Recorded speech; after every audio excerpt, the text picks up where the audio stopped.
तो जैसा कि आप लोगों ने थंबनेल देखा ही होगा कि आज का जो टॉपिक है वो न्यूटन्स लॉ ऑफ मोशन है।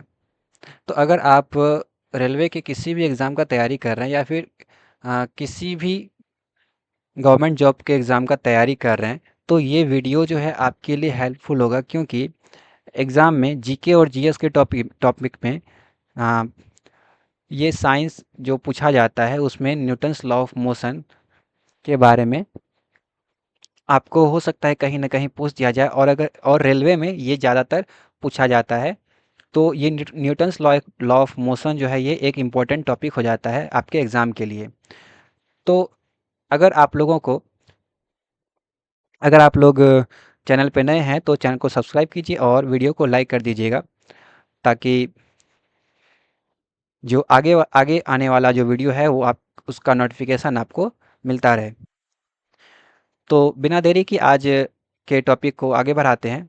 देखते हैं आज का टॉपिक क्या है और उसके बारे में जानते हैं कि न्यूटन्स लॉ ऑफ मोशन क्या है और उसमें कितने लॉज होते हैं, और क्या तीनों लॉज के बारे में हम लोग पढ़ेंगे। तो चलिए, देखिए न्यूटन्स लॉ ऑफ मोशन वो जो होता है, न्यूटन्स लॉ ऑफ मोशन क्या कहता है उसका डेफिनेशन पहले जान लेते हैं। Newton's law of motion describes how the momentum of an object changes when a force is applied to it. इसका मतलब क्या है कि न्यूटन्स लॉ ऑफ मोशन ये डिस्क्राइब करता है कि किसी भी ऑब्जेक्ट का मोमेंटम मोमेंटम यहाँ पे मतलब आप सिंपल समझ सकते हैं कि मोशन। ठीक है, यहाँ पे आप सिंपल समझ सकते हैं इसका मतलब मोशन। ठीक है, कि किसी भी ऑब्जेक्ट का मोशन कैसे चेंज होता है जब उस पे फोर्स लगाया जाता है, फोर्स उस पे अप्लाई होता है। देखिए, न्यूटन के गति के नियम बताते हैं कि किसी वस्तु की गति कैसे बदलती है जब उस पर बल लगाया जाता है। आपने देखा ही होगा कि किसी भी ऑब्जेक्ट पे, ठीक है, जैसे यहाँ पे एक ऑब्जेक्ट है, इस पे अगर किसी भी डायरेक्शन में आप फोर्स लगाएंगे तो क्या होता है, इसका मोशन चेंज होता है, या फिर हो सकता है डायरेक्शन चेंज हो। अगर इधर से फोर्स लगाए तो क्या होता है, मोशन चेंज हो जाएगा। अगर ये स्थिर है तो क्या हो जाएगा, मोशन में आ जाएगा, मूव करने लगेगा। और अगर मूव कर रहा है और इसमें आप अपोजिट डायरेक्शन में फोर्स लगाए तो क्या हो जाएगा, हो सकता है वो रुक जाए। वो डिपेंड करता है फोर्स पे, कितना फोर्स आप लगा रहे हैं। ठीक है, अब देखिए न्यूटन्स लॉ ऑफ मोशन जो होता है वो न्यूटन ने 3 लॉज ऑफ मोशन दिया था।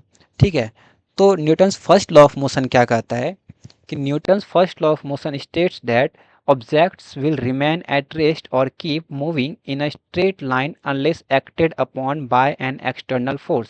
This law is also known as the law of inertia. ठीक है, इसका मतलब क्या होता है कि अगर कोई ऑब्जेक्ट है, ठीक है, उस पे अगर हम, जैसे अगर मान लीजिए ऑब्जेक्ट है, ये स्थिर है, ठीक है, स्थिर है मतलब ये रुका हुआ एक जगह पे है, उस पे ये तब तक मूव नहीं करेगा जब तक कि इस पे कोई ना कोई एक्सटर्नल फोर्स ना लगे। ठीक है, और अगर ये मूव कर रहा है, मान लेते हैं कि ये मूव कर रहा है, ठीक है, इस डायरेक्शन में ये मूव कर रहा है, तो ये तब तक नहीं रुकेगा जब तक कि ये इस पे कोई एक्स्ट्रा एक्सटर्नल फोर्स ना लगे। न्यूटन्स का यही कहना है कि कोई बॉडी अगर मूव कर रही है, ठीक है, यहाँ पे देख सकते हैं, जैसे यहाँ पे एक ये बॉल है, ठीक है, ये क्या है, बॉल रेस्ट में है, इस पे क्या किया गया है, पैर से फोर्स लगाया गया है। जब फोर्स लगाया जाएगा एक्सटर्नल फोर्स, यानी कि बॉल के अंदर का फोर्स नहीं, बॉल के बाहर से फोर्स लगाया जा रहा है, तो जब ये बाहर से फोर्स लगाया जाएगा तभी ये क्या होगा, मोशन में आएगा। यहाँ पे देख सकते हैं आप, ये बॉल जो है मोशन में है। अब क्या है, जब बॉल मोशन में आया तो उसको रोकने के लिए भी हम लोगों को क्या करना होगा, फोर्स लगाना होगा। देखिए, जो कि ये नेट के द्वारा फोर्स लगाया जा रहा है। ठीक है, ये जो नेट है उसके द्वारा फोर्स लगाया जा रहा है बॉल को रोकने के लिए। तो न्यूटन्स लॉ ऑफ मोशन यही कहता है कि अगर कोई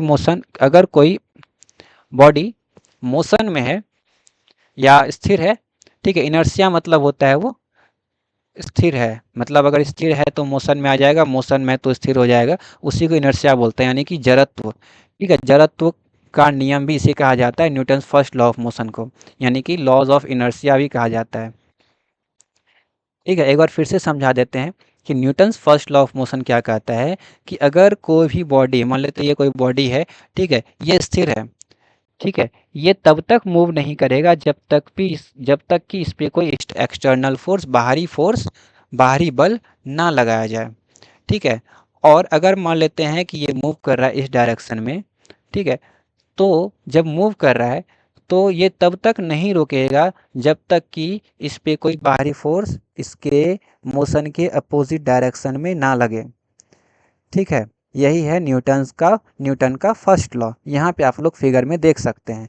पहले पहले फिगर में क्या है कि बॉल स्थिर है यानी कि रेस्ट में है। दूसरे दूसरे इमेज में क्या है कि यहाँ पे बॉल को किक किया जा रहा है यानी कि एक्सटर्नल फोर्स लगाया जा रहा है। तो जब यहाँ पे रेस्ट में था, एक्सटर्नल फोर्स लगाया जाएगा तो ये क्या हो जाएगा, मोशन में आ जाएगा। और जैसे ही मोशन में आया तो जब मोशन में आया उसके बाद ये तब तक मोशन से रेस्ट में नहीं आएगा जब तक कि इस पर फिर से कोई एक्सटर्नल फोर्स इसके अपोजिट डायरेक्शन में नहीं लगेगा। यानी कि जैसे अगर इस इधर मोशन में है तो जो फोर्स लगेगा वो इसको रोकने के लिए इस डायरेक्शन में फोर्स लगेगा। ठीक है, और अगर इसी डायरेक्शन में फोर्स लगता रहे तो क्या होगा, इसी डायरेक्शन में अगर एक्स्ट्रा फिर से फोर्स लगाए तो क्या होगा, बॉल का स्पीड और बढ़ जाएगा। तो ये था हमारा न्यूटन का फर्स्ट लॉ ऑफ मोशन। तो अब चलते हैं न्यूटन के सेकेंड लॉ ऑफ मोशन की ओर। देखिए न्यूटन का सेकेंड लॉ ऑफ मोशन क्या होता है। Newton's second law of motion states that the acceleration of an object is directly proportional to the net force acting on it and inversely proportional to the mass expressed as F equal to ma। यहाँ देख सकते हैं ये क्या होता है, F equal to ma। अगर आपने कभी पढ़ा है या नहीं भी पढ़ा है तो एक फॉर्मूला होता है फोर्स को निकालने का, वो न्यूटन के सेकेंड लॉ में ही दिया गया। इसके बारे में हम लोग जानेंगे। फिलहाल हम पहले ये जान लेते हैं कि न्यूटन का सेकेंड लॉ क्या कहता है। तो देखिए न्यूटन का सेकेंड लॉ क्या कहता है कि कोई भी बॉडी का जो फोर्स होता है ना, ये वो क्या होता है, किसी भी बॉडी पे अगर फोर्स लग रहा है या लगाया जा रहा है तो उसका जो मास है, ठीक है, जैसे मान लेते हैं ये एक ऑब्जेक्ट है, ठीक है, इस पे फोर्स लगाया जा रहा है। तो कितना फोर्स लगाया जा रहा है, तो क्या करेंगे, तो पहले इस और ये मूव करेगा तो क्या हो जाएगा कि इसका मास कितना है, ठीक है, मास जितना है और जिस एक्सेलरेशन से इसका स्पीड बढ़ रहा है या फिर घट रहा है, तो उस दोनों के प्रोडक्ट को हम बोलते हैं फोर्स। ठीक है, अब देखिए एक्सेलरेशन क्या होता है, हो सकता है ये आपको प्रॉब्लम कर रहा होगा, तो पहले एक्सेलरेशन जान लेते हैं। देखिए स्पीड क्या होता है, स्पीड जानते हैं कि जो एक सेकेंड में जितना डिस्टेंस ट्रेवल किया जा रहा है, ठीक है, एक सेकेंड में जितना डिस्टेंस ट्रेवल किया जाएगा उसको बोलते हैं हम लोग स्पीड। अगर मीटर में है तो मीटर पर सेकेंड, और अगर आप किलोमीटर पर आवर में है तो बोल सकते हैं कि एक आवर में कितना डिस्टेंस ट्रेवल किया जा रहा है, तो उसको बोलते हैं उसको ही बोलते हैं स्पीड। ठीक है, लेकिन यहाँ जो डिस्टेंस होगा वो किलोमीटर में होगा, तभी ये किलोमीटर पर आवर होगा इसका स्पीड का यूनिट। यहाँ पे अगर देखा जाए तो ये मीटर पर सेकेंड में होगा। ठीक है, यानी कि हम बोल सकते हैं कि एक यूनिट टाइम में जितना भी डिस्टेंस ट्रेवल किया जा रहा है उसको हम क्या बोलते हैं, स्पीड बोलते हैं। ठीक है, अब देखिए, अब स्पीड क्या होता है या फिर वेलोसिटी बोलते हैं, तो वेलोसिटी क्या होता है कि स्पीड जो बढ़, अच्छा स्पीड और वेलोसिटी सेम ही है, ठीक है, इसको हम वेलोसिटी बोल सकते हैं। ठीक है, ये वेलोसिटी हो गया। अब देखिए एक्सेलरेशन क्या होता है कि हर एक सेकंड में कितना स्पीड चेंज होता है। यानी कि अगर एक सेकंड में, जैसे मान लेते हैं कि अभी एक्सेलरेशन है, सॉरी स्पीड है 5 मीटर पर सेकेंड, और अगले एक सेकेंड के बाद क्या हो जाएगा, एक सेकेंड के बाद ये 6 मीटर पर सेकेंड हो जाएगा, या मान लेते हैं 7 मीटर पर सेकेंड हो जाएगा। ठीक है, तो इसका एक्सेलरेशन क्या हुआ, ये इसका स्पीड बढ़ा। एक्सेलरेशन में क्या होता है, या तो स्पीड बढ़ता है या फिर घटता है। अगर घट रहा है तो नेगेटिव एक्सेलरेशन हो जाएगा, उसको रिटार्डेशन बोलते हैं। और अगर बढ़ रहा है तो क्या होगा, पॉजिटिव एक्सेलरेशन हो जाएगा, यानी कि उसको एक्सेलरेशन ही बोलते हैं। ठीक है, क्या हो जाएगा कि एक एक सेकंड में कितना स्पीड बढ़ा, तो 2 मीटर पर सेकंड बढ़ा। कितने सेकंड में, एक सेकंड में, यानी कि इसका जो एक्सेलरेशन हो गया वो कितना हो गया, 2 मीटर पर सेकेंड स्क्वायर। तो ये एक्सेलरेशन होता है। ठीक है, हो सकता है आपके क्वेश्चन में एक्सेलरेशन का डायरेक्ट वैल्यू दिया हुआ हो, और नहीं दिया हुआ है तो आप लोग फॉर्मूला से निकाल सकते हैं। क्या निकाल सकते हैं, speed equal to distance by time होता है। और एक्सेलरेशन इक्वल टू स्पीड या फिर वेलोसिटी बाय टाइम होता है। ये फॉर्मूला है और इसके अलावा भी कुछ फॉर्मूला है जिसके बारे में कि हम लोग कभी बाद में बात करेंगे, लेकिन फिलहाल इस फॉर्मूला को हम लोग ध्यान में रखेंगे। अब देखिए यहाँ पे फिगर को थोड़ा देखते हैं कि Newton second law of motion में देखिए यहाँ पे एक कोई लड़का है, ये क्या कर रहा है, एक बॉक्स पे फोर्स लगा रहा है। ठीक है, तो इसका जो ये फोर्स है ना, इस बॉक्स पे जो फोर्स लग रहा है, कितना फोर्स लगेगा, देखिए यहाँ पे इस बॉक्स का जो मास है और इसका जो एक्सेलरेशन होगा इस बॉक्स का, वो कितना हो जाएगा, ए हो जाएगा। तो यही एम ए, ठीक है, यही क्या हो जाएगा, इसका फोर्स हो जाएगा। अच्छा, इसी से देखिए रिलेटेड एक यहाँ पे हम लोग वेट के बारे में जानते हैं। जब कोई ऑब्जेक्ट, एक मिनट, देखिए यहाँ पे जैसे कोई ऑब्जेक्ट है ये, इस पे हम लोग जानते हैं कि हमेशा नीचे की तरफ यानी कि अर्थ के द्वारा इस पे एक फोर्स लगाया जाता है। ठीक है, उसको ग्रेविटेशनल फोर्स बोलते हैं, फोर्स ड्यू टू ग्रेविटी। ठीक है, तो वो कितना हो जाएगा, देखिए यहाँ पे हम लोग क्या जानते हैं, F equal to M A. ठीक है, तो यहाँ पे देखिए एक्सेलरेशन क्या है, कि एक्सेलरेशन ड्यू टू ग्रेविटी होता है जिसका वैल्यू होता है जी। ठीक है, और ये एक कांस्टेंट है जी, जिसको कि बोलते हैं ये, जिसका वैल्यू होता है 9.8 मीटर पर सेकंड स्क्वायर, या फिर हम लोग इसको 10 मीटर पर सेकंड स्क्वायर भी यूज़ करते हैं कैलकुलेशन के लिए, ताकि ये कैलकुलेशन आसान हो जाए। 9.8 मीटर पर सेकंड स्क्वायर ऐसे होता है। तो इसमें क्या हो जाएगा कि अगर हमको इस बॉडी का मास पता चल जाए तो हम किसी भी ऑब्जेक्ट का वेट निकाल सकते हैं। ठीक है, ये जो फोर्स लगाया जा रहा है अर्थ के द्वारा किसी भी ऑब्जेक्ट पे, तो उसको ही हम लोग क्या बोलते हैं, वेट बोलते हैं। ठीक है, तो ये वेट निकाल सकते हैं हम लोग। अच्छा, अब ये भी एक क्वेश्चन आ सकता है यहाँ पे कि यहाँ पे जो ऑब्जेक्ट है, जैसे ये ऑब्जेक्ट है यहाँ पे, ठीक है, ये किसी भी टेबल पे मान लेते रखा हुआ है, तो ये नीचे फोर्स लग रहा है, लेकिन फिर भी ये मूव क्यों नहीं कर रहा है नीचे की तरफ, क्योंकि ये जो टेबल है ये भी इसके मतलब इस बॉडी पे, इस ऑब्जेक्ट पे फोर्स लगा रहा है, वो भी अपोजिट डायरेक्शन में। इसको हम लोग बोलते हैं नॉर्मल, नहीं, नहीं, इसको नॉर्मल नहीं बोलते अभी। अच्छा ठीक है, ये एक फोर्स लगाया जाता है इसके द्वारा, और इसको हाँ नॉर्मल ही बोला जाता है। ठीक है, इसको नॉर्मल ही बोला जाता है, इसको वेट या फोर्स बोल सकते हैं हम लोग, जो कि फोर्स ड्यू टू ग्रेविटी हो गया। तो ये सेकेंड लॉ ऑफ मोशन है। और देखिए ये जो हमने अभी बताया इसके बारे में, तो ये हम अभी Newton's third law of motion में पढ़ेंगे। तो अगर आप लोगों को वीडियो अच्छा लग रहा होगा तो वीडियो को लाइक कर दीजिएगा।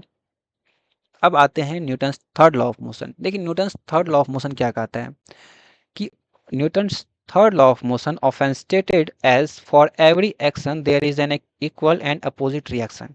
मतलब कि ये जो Newton's third law of motion है वो क्या कहता है कि हर एक एक्शन का क्या होता है, इक्वल और अपोजिट रिएक्शन होता है।